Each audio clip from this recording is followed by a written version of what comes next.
사무엘상의 말씀으로 함께 은혜를 나누겠습니다. 사무엘상 14장 24절로 35절인데요. 제가 4절을 봉독합니다.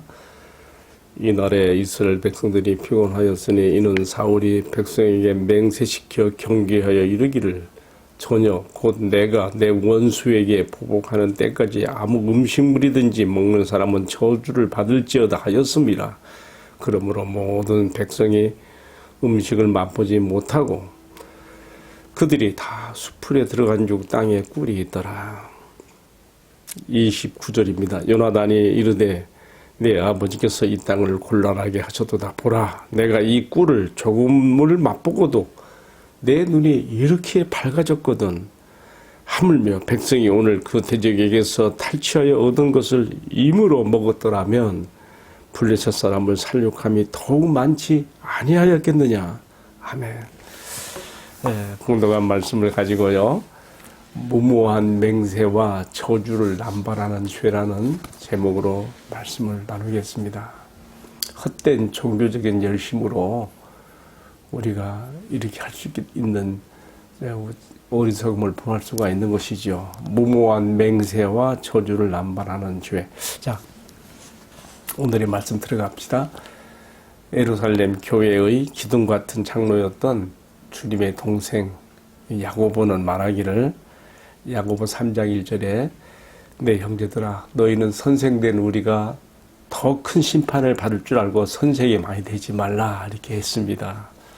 왜 그런가 하면 신앙 공동체에서 지도자의 말 한마디가 끼치는 파급력이 그만큼 크기 때문에 함부로 말을 남발해서는 안 되고 공동체의 유익을 도모해야 되는데, 이제 오늘의 말씀에 보면 사무엘서 저자가 드러내고 있는 사울왕의 그 지도력은 하나님께 향한 헛된 열심, 곧 사실은 하나님의 이름을 포장하여 자기의 뜻을 이루고자 하는 어리석은 지도자의 무모한 맹세와 저주가 남발하는 그 모습이 얼마나 참 공동체 사람들을 곤란하게 하고 불행하게 했는지를 보여주고 있습니다.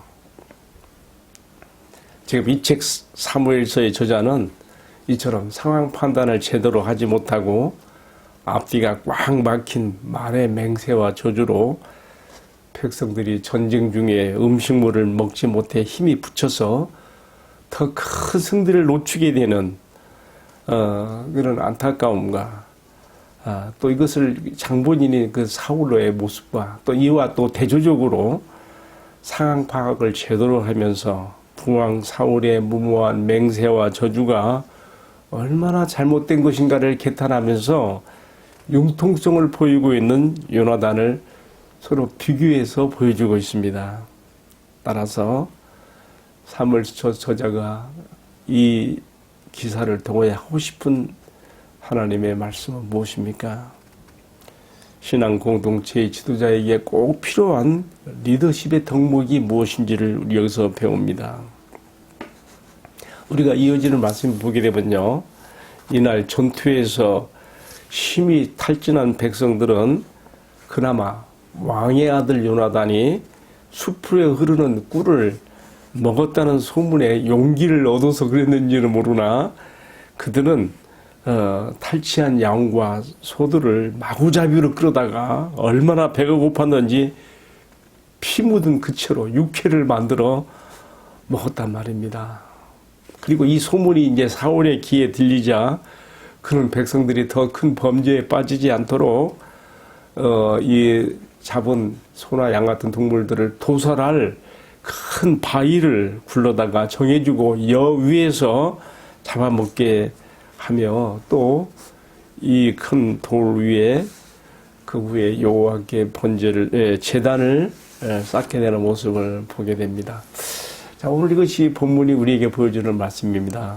결국 어리석은 지도자가 함부로 남발한 맹세와 저주가 이상한 방향으로 흘러가지고 이런 일들이 벌어졌으며 또 이것을 무마하려는 듯 여호와께 제단을 쌓는 것으로 대신하고 있는 이러한 모습들은 사무엘서 저자가 지금 이 속에 담고 있는 교훈을 가지고 우리에게 전달하고 있습니다. 여러분, 오늘 많은 묵상의 소재가 이 속에 담겨 있습니다. 그럼에도 불구하고 꼭 한 가지만이라도 마음에 새기고 싶은 것이 있습니다. 그것은 뭐냐면요, 신앙 공동체의 지도자는 자기의 목적을 이루기 위해서 공동체의 성도들을 함부로 몰아세우지 않아야 된다는 것입니다.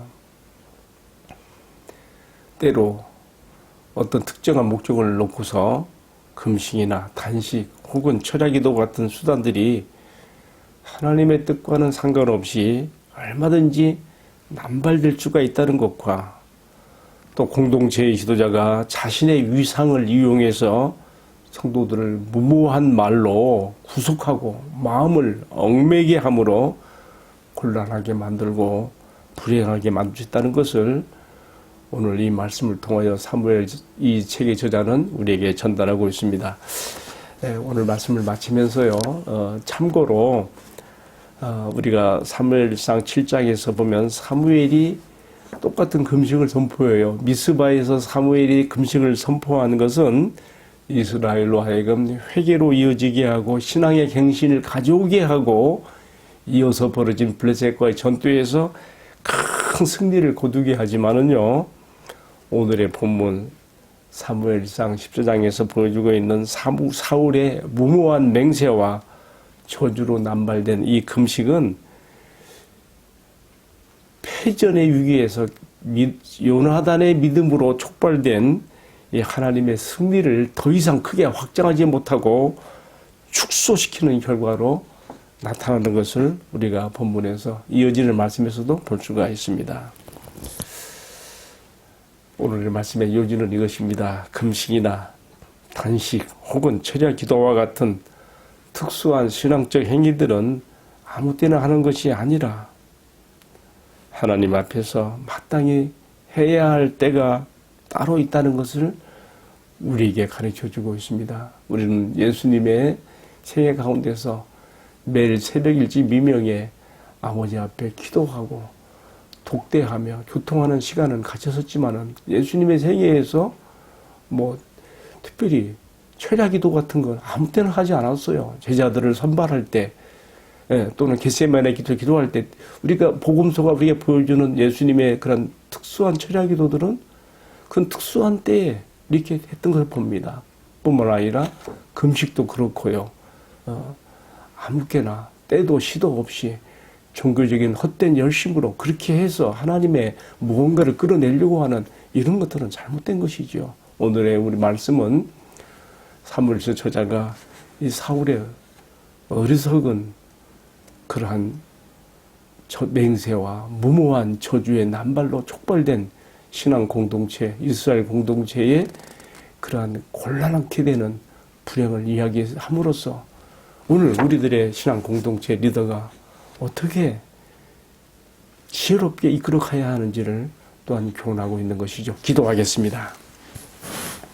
사랑하시는 주님, 상황 파악도 없이 헛된 종교적인 열성을 남발하는 어리석은 공동체의 지도자가 되지 않게 하시고, 상황을 잘 파악하고 분별하는 융통성으로 주님의 공동체를 잘 이루어가는 우리 교회들의 지도자들이 되게 하시고 이 종이 되게 하여 주옵소서. 이 모든 말씀을 우리들의 전기하신 구주 예수 그리스도의 이름으로 기도하옵나이다. 아멘. 오늘도 박혜동 묵상 데스크에서 함께 하신 여러분 감사합니다.